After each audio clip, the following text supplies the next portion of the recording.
अभी university service commission से बहालियां हो रही हैं और जो वहां उस परीक्षा में, उस इंटरव्यू में अपियर हो रहे हैं, माननीय मंत्री जी को पता होगा, वो पीछे से 10 वर्ष 15 वर्ष के एक्सपीरियंस दे रहे हैं और उनको मार्किंग हो रहा है एफिलिएटेड कॉलेज से। हेडमास्टर में भी इन्होंने अपने शिक्षक को दिया, डाइट में दिया, और अब जब यहां टाइट कर रहे हैं तो कहते हैं देख लेंगे।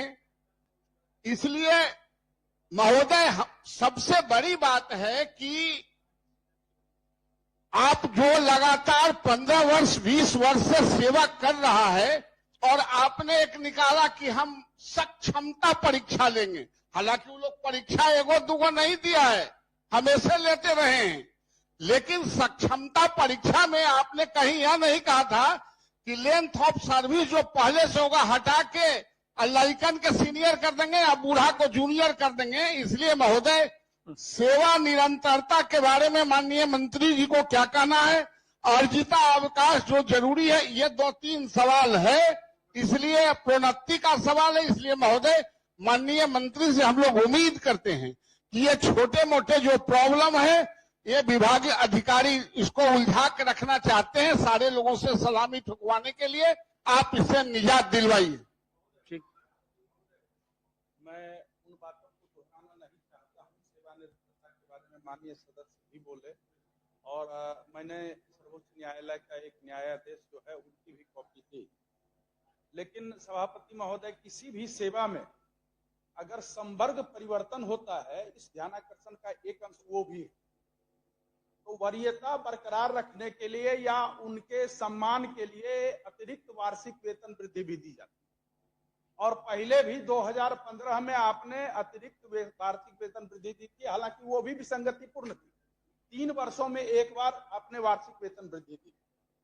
और दूसरी बात यह है, जो अभी माननीय सदस्य ने कहा, आपने जब पिछली सेवा की मान्यता बरकरार रखते हुए ही उनको अगली सेवा में समायोजित किया है। हालांकि मंत्री महोदय आज बोल रहे थे राज्य कर्मी का 2,50,000 दर्जा दिया गया, मुझे लगता है सभापति महोदय ये शाब्दिक दर्जा दिया गया।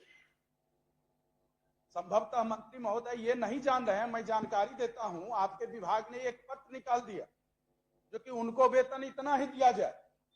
आपका संवर्ग परिवर्तन के पश्चात वेतन निर्धारण होना जरूरी है किसी भी सेवा में, किसी भी विभाग में, और वेतन निर्धारण का कार्य नहीं कर करके वेतन घटा दिया गया। किसी को वेतन नहीं मिल रहा है, किसी का पैन नंबर के चलते पेंडिंग है, लेकिन आप वेतन निर्धारण के लिए समिति तो बना दें, जैसे ट्रांसफर के लिए कमेटी बनाती है वैसे नहीं बनाए हैं। और सेवा निरंतरता तो हर हालत में देना होगा। मैंने वो अंश जो है न्यायाधीश माननीय सर्वोच्च न्यायालय का, वो मैंने दिया है, उसको अच्छे से पढ़ लें। एक बार में आप समझ जाएंगे जरूर, जो कि विभाग के जो भी पदाधिकारी हैं वो आपको भ्रम में डाल रहे हैं। और हम लोग अगर सदन में कुछ कहते हैं तो उसको गंभीरता से नहीं लिया जाता है, लेकिन वही अगर न्यायाधीश हो जाता है, जैसे अभी अतिथि शिक्षकों का न्यायाधीश हो गया है, लेकिन अभी तक नियुक्ति के लिए विभाग ने कोई भी आदेश नहीं निकाला। अब कहीं कहीं सुनने में आ रहा है जो कि एलपीए में जाएगी तो एसएलपी में जाएगी। महोदय, ये क्या है? इतने दिनों की सेवा है, राज्य की मेधा और विभाग का सम्मान अगर यहाँ नहीं होगा तब कहाँ होगा? और उनके सेवा को जो मान्यता, सेवा की जो मान्यता है, आज तक सब कुछ उसी से होता है और उन्हीं के कंधे पर सभी, जैसे 81,000 विद्यालय की बात माननीय मंत्री महोदय का सच है, उन 81,000 विद्यालयों में तो यही स्थानीय निकाय के शिक्षक थे। और मैंने पूर्व में भी सदन में कहा है, त्रिस्तरीय सरकार की व्यवस्था भारत में त्रिस्तरीय है। प्रशासन की सरकार है, लोकल सेल्फ गवर्नमेंट, जो निचले पायदान के लोगों तक लाभ पहुंचा, और दूसरा स्टेट गवर्नमेंट, और तीसरा केंद्र सरकार, सेंट्रल गवर्नमेंट। तो अगर इसमें अगर कहीं कोई जा रहे हैं अपनी सेवा को लेकर के और पिछली सेवा को आप देख दे रहे हैं, ये तो नहीं होना चाहिए। इसलिए सभापति महोदय, सरकार सोचती भी है, सरकार आगे बढ़ करके सोचे, पदाधिकारियों के जाल में मत रहे, मकर जाल में मत रहे। पदाधिकारियों के मकर जाल में रहते रहते ही इस तरह के ध्यानाकर्षण आते हैं और सदन का समय जाया। एक बार भी नहीं संसद से या शिक्षक प्रतिनिधियों। एक मिनट जरा। माननीय सभापति महोदय, माननीय शिक्षा मंत्री जी ने जवाब दिया है। राज्य सरकार ने 2005 के बाद नगर निकाय और पंचायती राज नियमावली के तहत शिक्षकों की नियुक्ति की, जिसको नियोजित शिक्षक कहा गया सभापति महोदय। 11 महीना की नियुक्ति होती थी, 1800 रुपया पर होता था। राज्य सरकार में और माननीय मुख्यमंत्री जी की सदिच्छा के बदौलत 60 वर्ष तक का उनका सेवा विस्तार कर दिया गया। और नियोजित शिक्षक अगर वो बने तब न सक्षमता परीक्षा दिए। अगर नियोजित शिक्षक ही नहीं बनते तो उनकी पात्रता ही नहीं होती। सक्षमता परीक्षा उन्होंने दे दिया, आपने राज्यकर्मी का दर्जा उनको दे दिया। तो जो बुनियादी उनके लिए मापदंड तय किया गया उसमें था कि आपने नियोजित शिक्षक के रूप में अपनी सेवा दी है कि नहीं, तभी आप सक्षमता परीक्षा दे सकते हैं। वो ऐच्छिक था। तो हम केवल माननीय मंत्री जी से यह अनुरोध करते हैं कि इस पर गंभीरता से, इतना काम आपने शिक्षकों के लिए किया, सब जगह सरकार का यश मिलता है, लेकिन कुछ एक जगह पर ऐसी परेशानी होती है कि हम लोग भी तर्कहीन हो जाते हैं। वहां जब संवाद करते हैं शिक्षकों से तो वह बोलता है कि हम लोग 15 साल 16 साल क्या कर रहे थे, हमको सक्षमता परीक्षा क्यों दिलवाया आपने। उदाहरण पेश करता है जो भी नवल बयान बताए कि विश्वविद्यालय सेवा आयोग में वित्त पोषित कॉलेज का। इसलिए सभापति महोदय हम केवल अनुरोध कर रहे हैं इस पर माननीय मंत्री जी गंभीरता से विचार करें। दूसरी सेवाओं में हम लोगों के विधान परिषद में भी है कि दूसरी जगह जो सेवा किए हुए हैं उसको जोड़ करके उसकी वरीयता ली जाती है, हर जगह होता है। तो ये शिक्षा विभाग में क्यों नहीं होता है? शिक्षा, हाँ ठीक है, बोलने दीजिए माननीय मंत्री को। अब एक पॉइंट बोलेगा, सब आदमी बोलिएगा आप लोग, तो फिर रोज 2 ही क्वेश्चन आएगा शिक्षा विभाग का। सारी बातें आ गई हैं, अब मुख्यमंत्री माननीय मंत्री जी को बोलने दीजिए।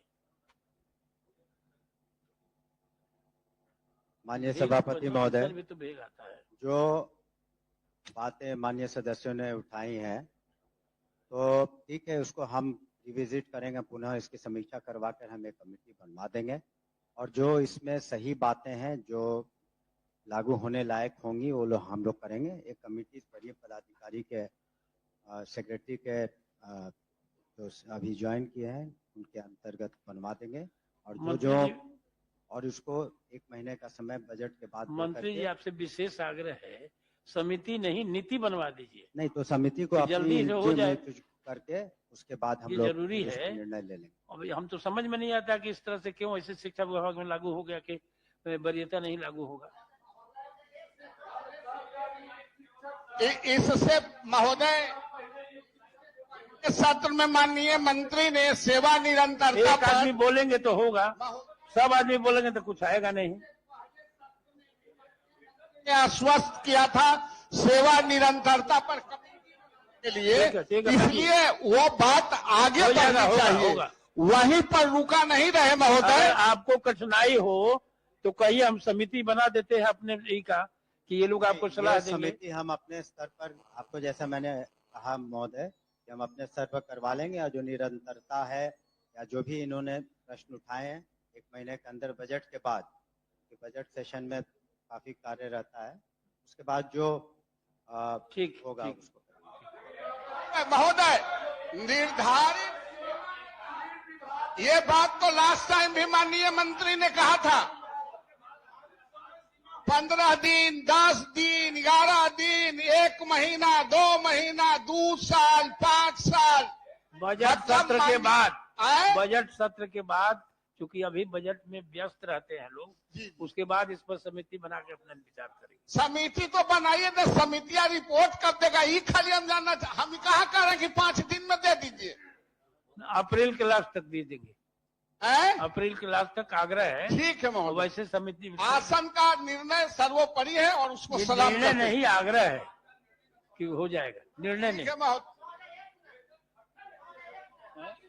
की जरूरत ही नहीं। चलिए अब 10 प्रोफेसर संजय कुमार से हो गया। श्री तरुण कुमार, और वित्त विभाग ने श्री तरुण कुमार सर्कुलर दिया, उसमें लिखा है कि सीमित प्रतियोगिता परीक्षा द्वारा एक सेवा से माननीय सभापति महोदय, आप दूसरे का बैठा जाए। माननीय सभापति महोदय, आपके माध्यम से हम माननीय मंत्री जी से आग्रह किए थे कि विश्वविद्यालय महाविद्यालय में हॉस्टल में छात्र रहते हैं, गरीब छात्र रहते हैं, उनके पढ़ाई के साथ साथ उनको भोजन की भी आवश्यकता होती है, जिसके लिए मंत्री जी ने जवाब दिया है कि भोजन का कोई व्यवस्था उनके लिए नहीं है। तो माननीय मुख्यमंत्री जो सब बढ़े बिहार बढ़े, इसके लिए बच्चे भी स्वस्थ रहेंगे और उनकी पढ़ाई अच्छा से हो, वो खाने के लिए या तो पढ़ाई करेंगे, गरीब के बच्चे होते हैं उसमें ज्यादा संख्या में, तो उनके अगर उनके भोजन का भी व्यवस्था हो जाए, पढ़ाई और आवासन के तो साथ साथ, प्रारंभिक अवस्था में तो भोजन की व्यवस्था है। जब प्रारंभिक में है सर, लेकिन और आगे जाने के बाद उसको ज्यादा भोजन की आवश्यकता होती है। अभी बेचारा दिन नहीं है, इसलिए आगे बढ़िए। माननीय सदस्य श्री अब्दुल वारिस सिद्दीकी, तो हो गया सिद्दीकी साहब का ध्यानाकर्षण जवाब भी आया है ना, पढ़ना नहीं है, जवाब आया है, उस पर आप बोलिए। मिला नहीं है, उत्तर आया वो, उसमें देखिए ना, हमारे इसमें नहीं आया है, है, आ गया है, आ गया है, आ गया। महोदय, राज्य के अंतर्गत बिहार राजकीय मान्यता प्राप्त अल्पसंख्यक माध्यमिक विद्यालयों जिनकी संख्या 72 के अंतर्गत Ayub Urdu girls high school Lalbagh Patna में आता है। इस विद्यालयों का संचालन एवं नियंत्रण बिहार राजकीय माध्यमिक विद्यालय प्रबंध एवं नियंत्रण ग्रहण अधिनियम 1981 के अध्याय 5 प्रकरण 13 के अधीन क ख घ के अनुसार होता है। 2011 के संशोधित एक्ट के अंतर्गत 27/5/2011 से राजकीयकृत विद्यालयों के समान अराजकीय अल्पसंख्यक माध्यमिक विद्यालयों में भी नियोजन के आधार पर शिक्षकों की नियुक्ति का प्रावधान किया गया है।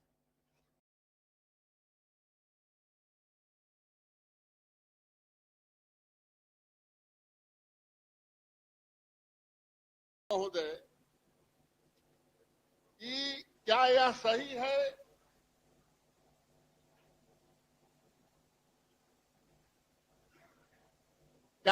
है कि विभागीय संख्या 15A21/2014 925 दिनांक 13/4/2021 के अंतर्गत गठित चयन समिति के अनुशंसा पर अतिथि प्राध्यापक के रूप में सहायक प्राध्यापक के पद पर उनको नियुक्ति की गई। महोदय, मैंने एक खंड में कहा है, खंड सेकंड में है कि क्या 1978, 1980, 1986 में व्याख्याताओं की सेवा भिन्न भिन्न पत्रों के माध्यम से उनका सामंजन किया गया है। क्या बिहार सरकार जो हमारे अतिथि शिक्षक हैं उनको एब्जॉर्ब करना चाहती है, उस आधार पर उस तरह जो अन्य प्रदेशों ने महोदय किया है? क्या यह सही है कि झारखंड, हरियाणा, हिमाचल प्रदेश, छत्तीसगढ़ अतिथि सहायक प्राध्यापक सेवा अस्थायी सेवा करने की नीति बनाई है, जबकि पश्चिम बंगाल अभी बना रही है? महोदय, मैं माननीय मंत्री से यह जानना चाहता हूं कि जब आपके यहाँ शिक्षकों की कमी है, शिक्षक बहाली कर रहे हैं और एक एक अतिथि शिक्षक सारे मापदंड के अनुसार उसकी नियुक्ति हुई है, और चाहे कॉलेज में हो और स्कूल में हो महोदय, अगर आप जिस रफ्तार से भरे जा रहे हैं उस रफ्तार को पूरी तरह से स्कूल और कॉलेज को भरने में लगभग 9 साल से 10 साल लगेगा। तो महोदय, मेरा आग्रह है कि जो अन्य प्रदेशों ने जो अपने अतिथि शिक्षकों को परमानेंट किया है, पैराफर्नेलिया पूरा करके, क्या राज्य सरकार उनको भी करने पर विचार रखती है अन्य प्रदेशों की तरह? बस यही जानना चाहती हूँ।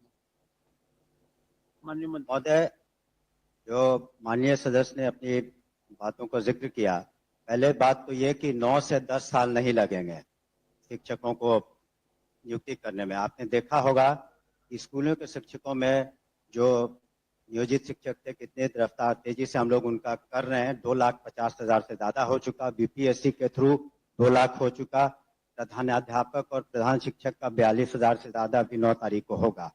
तो उसी तरह कॉलेजों में रिक्तियों को देखते हुए इन शिक्षकों को का प्रावधान किया गया कि अतिथि शिक्षक रहेंगे, लेकिन वहां भी शिक्षकों की रेगुलर बहाली के लिए यहाँ पर कमीशन है और उसमें से करीब 1500 शिक्षक जो लेक्चरर हैं वो नियुक्त किए जा चुके हैं, शेष किए जा रहे हैं।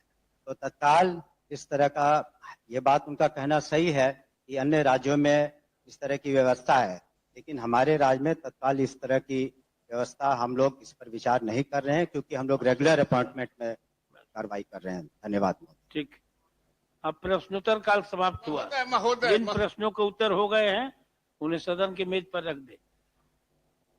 माननीय शिक्षा मंत्री जी से एक आग्रह है, कल सवाल उठा था कि बहुत से विश्वविद्यालयों में आपने भेज दिया है, वेतन का पैसा भेज दिया है, 2-3 विश्वविद्यालय ऐसे हैं जिनको पैसा नहीं भेजा गया है।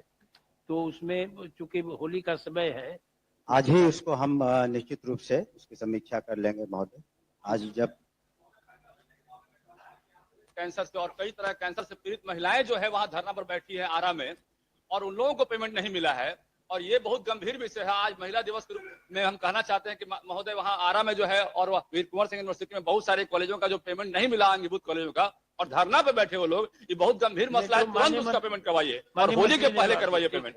देखिए, जो तो महोदय यूनिवर्सिटी को हम लोग डायरेक्ट पैसा देते हैं वो देते हैं, लेकिन उसमें कहीं भी जो अगर उसमें जाने में कमी होगी तो आज सेशन के बाद हम लोग उसकी समीक्षा कर लेंगे। जहां तक हमें याद है कि अधिकांश जगहों पर हम लोगों ने पैसे भेज पहले होली के छुट्टी के होली के पहले महोदय उसका पेमेंट करवा दीजिए। बहुत सारे कॉलेजों की स्थिति बहुत खराब है, और ये मैं विश्वविद्यालय में कहीं पेंशन और उसके वेतन भुगतान कहीं नहीं हुए। 4 महीना से 3 महीना से अनुदान भी नहीं गया महोदय। 3 मिनट ठीक है। इस बात पर अब शून्यकाल से पेंशन नहीं किया। कुमुद वर्मा जी,